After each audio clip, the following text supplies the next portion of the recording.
चौथ माता की कहानी। एक गांव में एक बुढ़िया रहती थी। उस बुढ़िया का एक बेटा था जिसका नाम था रामनाथ। रामनाथ धन कमाने के लिए परदेश गया।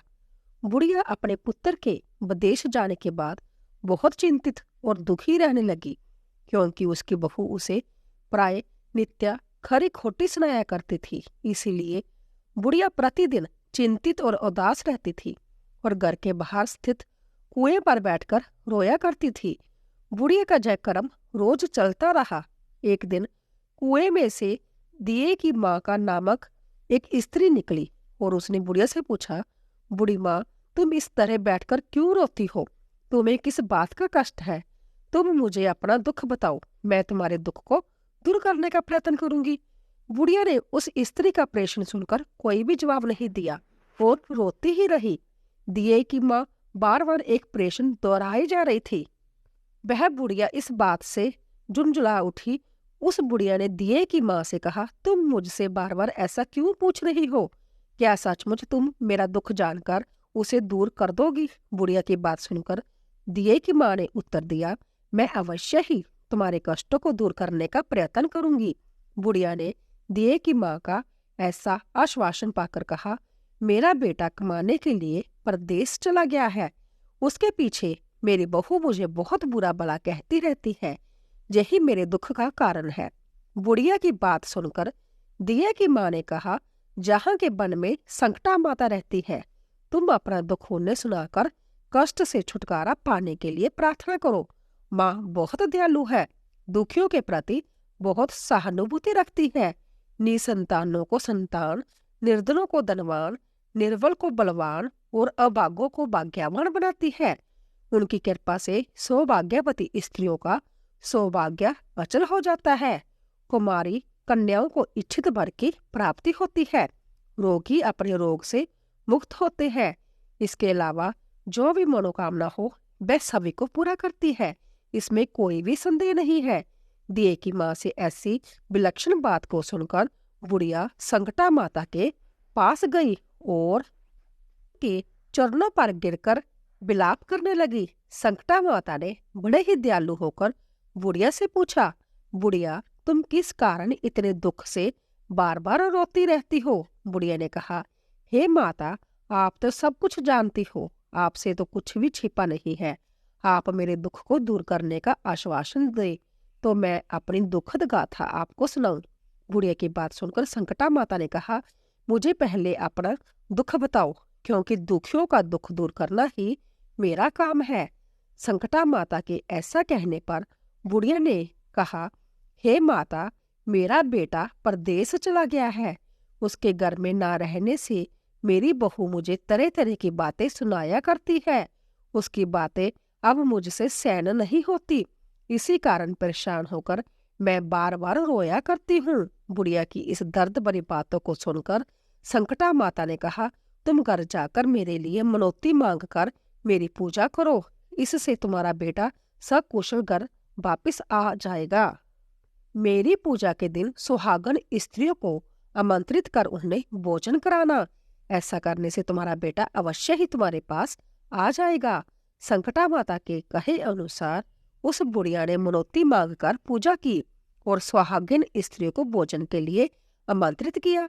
परंतु विचित्र बात ये हुई, जब बुढ़िया ने स्त्रियों के लिए लड्डू बनाने शुरू किए तो उससे 7 की जगह 8 लड्डू बन गए।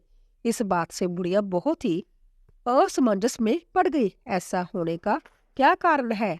कहीं मुझसे गिनने में तो गलती नहीं हो रही, अथवा अपने आप 8 लड्डू बन जाने का कोई अन्य कारण है? उसी समय संकटा माता एक वृद्ध स्त्री के रूप में बुढ़िया के सामने प्रकट हुई और बुढ़िया से पूछा, क्यों बुढ़िया, आज तुम्हारे जहाँ कोई उत्सव है क्या? यह सुनकर बुढ़िया बोली, आज मैंने संकटा माता की पूजा की है और सुहागन स्त्रियों को भोजन के लिए आमंत्रित किया है, किंतु जब गिनकर 7 लड्डू बनाती हूँ तो वह लड्डू अपने आप ही 8 बन जाते हैं। मैं इसी बात से चिंता में पड़ गई हूँ। बुढ़िया की बात सुनकर संकटा माता ने कहा, क्या तुमने किसी बुढ़िया को भी आमंत्रित किया है? बुढ़िया कहने लगी, नहीं, मैंने ऐसा नहीं किया है। परंतु तुम कौन हो? संकटा माता ने कहा, मैं बुढ़िया हूँ, मुझे ही आमंत्रित कर लो। ऐसा सुनकर बुढ़िया ने उस बुढ़िया रूपधारी संकटा माता को भोजन के लिए आमंत्रित कर लिया। इसके बाद बुढ़िया के घर पर सभी आमंत्रित सुहागनें आ पहुंची और बुढ़िया ने सबको लड्डू तथा अन्य मिठाई आदि का भोजन कराया। इससे संकटा माता उस बुढ़िया पर बहुत प्रसन्न हुई और माता की कृपा से उस बुढ़िया के बेटे के मन में अपनी माता और पत्नी से मिलने की इच्छा उत्पन्न हुई और वह अपने घर के लिए चल दिया। कुछ दिन बीतने के बाद वह बुढ़िया संकटा माता की पूजा कर सुहागनों को भोजन करा रही थी कि किसी ने उसके बेटे के आने की सूचना दी, लेकिन बुढ़िया अपने काम में लगी रही। उसने कहा, मेरे बेटे को बैठने दो, मैं सुहागनों को जिमा कर अभी आती हूँ। बुढ़िया की बहू ने पति के आने का समाचार सुना तो उसी क्षण पति के स्वागत के लिए तुरंत घर की ओर चल दी। लड़के ने अपनी पत्नी को देखकर मन में सोचा कि मेरी पत्नी मेरे प्रति कितना प्रेम रखती है, जो खबर पाते ही मुझसे मिलने आ गई। परंतु मेरी माँ को मुझसे जरा भी प्रेम नहीं है। मेरे आने की खबर पाकर भी मेरी माँ मुझसे मिलने नहीं आई। जब पूजा का काम समाप्त हो गया, सभी सुहागनें भोजन करके अपने अपने घर को लौट गई। बुढ़िया अपने बेटे से मिलने के लिए उसके पास पहुंची। माँ के आने पर बेटे ने पूछा, माँ अब तक कहाँ थी? माँ ने कहा, बेटा मैंने तुम्हारी कुशलता के लिए संकटा माता से मनौती मांग रखी थी, उसी को पूरा करने के लिए सुहागनें जिमा रही थी। संकटा माता की कृपा से उसका मन अपनी पत्नी से हट गया और उसने माँ से कहा, माँ जा तो मैं जहाँ रहूंगा, जा तो यहीं रहेगी। बुढ़िया ने कहा, बेटा तुम्हें मैंने बड़ी कठिन तपस्या से पाया है, इसीलिए मैं तुम्हें नहीं छोड़ सकती। चाहे बहू का त्याग भी करना पड़े, मैं कर सकती हूँ। अंत लड़के ने अपनी पत्नी को घर से निकाल दिया। घर से निकलकर बाहर आई तो बहुत दुखी मन से एक पीपल के पेड़ के नीचे बैठकर रोने लगी। एक राजा उधर से जा रहा था। उसे रोता देखकर राजा रुका और पूछा, तुम क्यों रो रही हो? तब उसने अपनी सारी व्यथा राजा को कह सुनाई। राजा ने कहा, आज से तुम मेरी धर्म बहन हो, इसीलिए रो मत, मैं तुम्हारे सभी कष्टों को दूर करने का प्रयास करूंगा।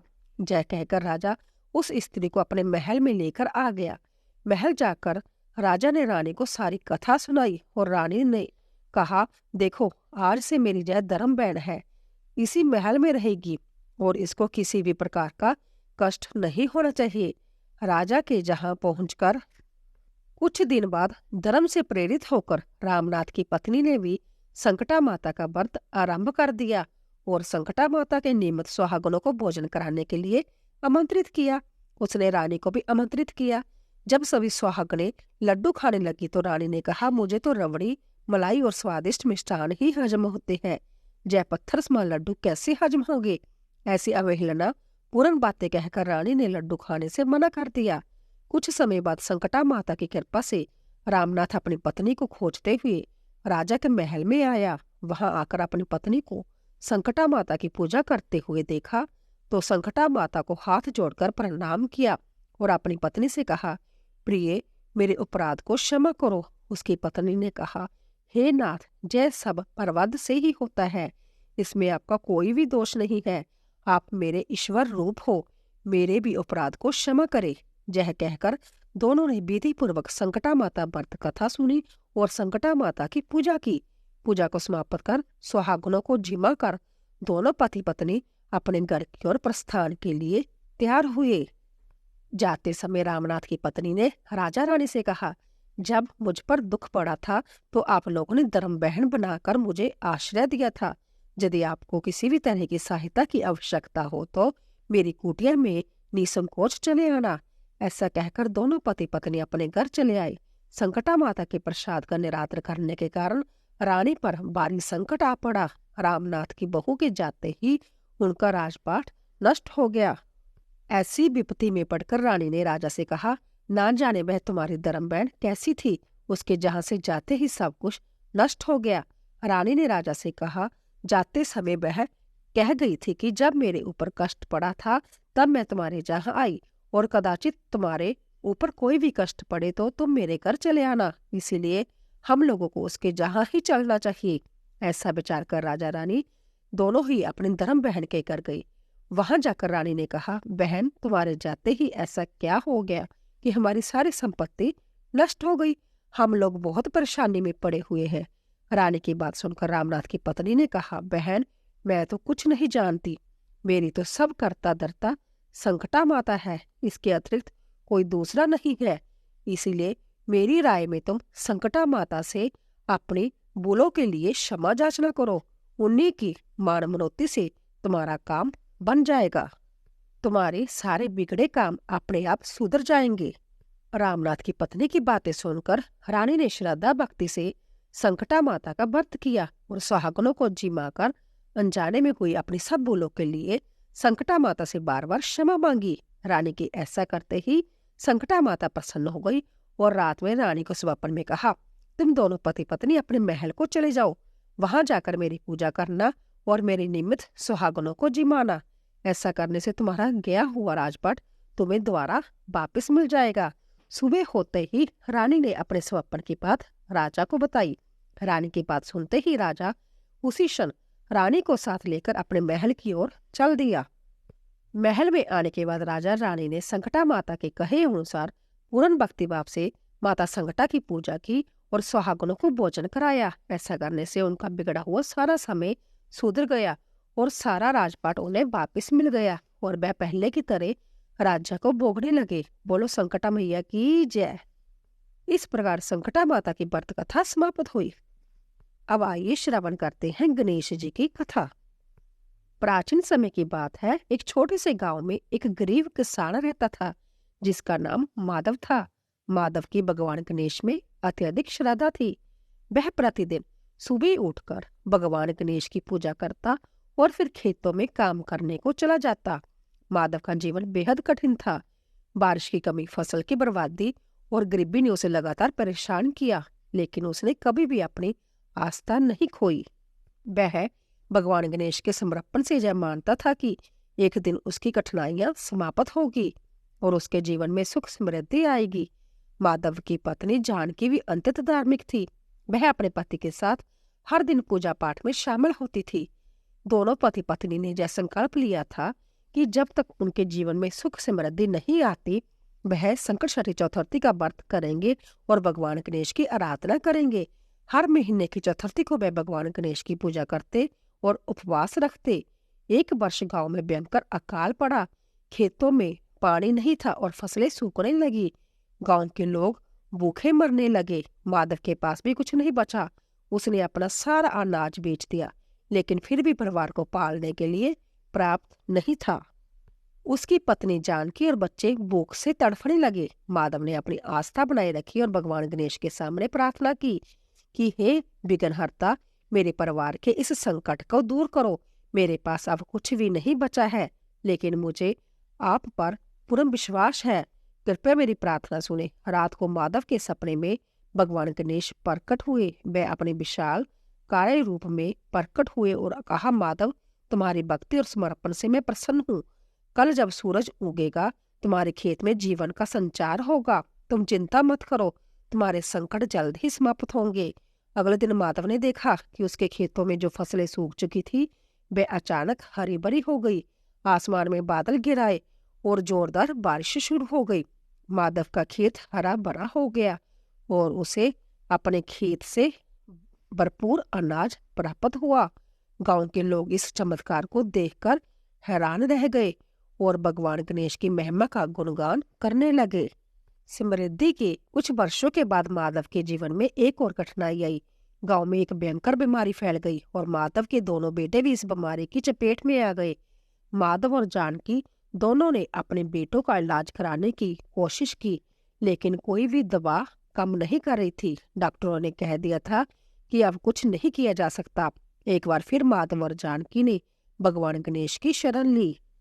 उन्होंने संकटहरी चतुर्थी का व्रत रखा और भगवान गणेश से प्रार्थना की, हे गणेश जी, आप विघ्नहर्ता है, हमारे जीवन में आए इस संकट को दूर करे, हमारे बच्चों की रक्षा करे। रात को भगवान गणेश ने माधव को सपने में दर्शन दिए और कहा, तुम्हारी भक्ति अटूट है और मैं तुम्हारे संकट को हरने आया हूँ। कल सुबह मेरे एक भक्त का आगमन होगा जो तुम्हारे बेटों का इलाज करेगा। अगले दिन सुबह एक व्यक्ति माधव के घर आया। वह एक सिद्ध वैद्य था और भगवान गणेश का परम भक्त था। उसने बच्चों का इलाज किया और कुछ ही दिनों में वह पूरी तरह स्वस्थ हो गए। माधव और जानकी ने भगवान गणेश का धन्यवाद किया और उनके भक्त वैद को आशीर्वाद दिया।